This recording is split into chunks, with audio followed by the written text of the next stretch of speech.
Oh man. The vocalist tagging MC Zox straight out at Team 69 Sounds, introducing another one, another brand tune from Manedi Wengoma straight.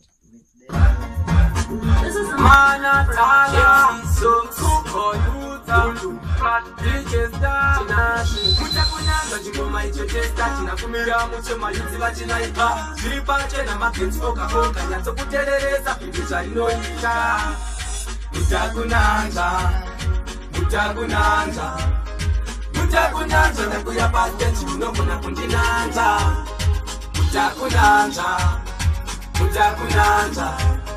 Mutakunanza ndakuyapata chinogona kundinanza. Vakuru mukupika zvinotambira kugona taimira zvinodiwa nemafanzi. Simbi dzinotambira masi ngachitereresa uze kunaka kwemimanzi. Vaya ndakati jongi newaya. Vanhu vakakwara nengoma, mageto yuti vakatamba waya kana mumazuzi akasarainyaya.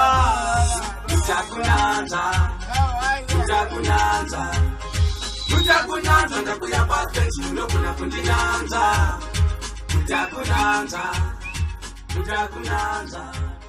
Mutakunanza ndakuyapata chinogona kundinanza. Is why yo. 3-3 for Mashani.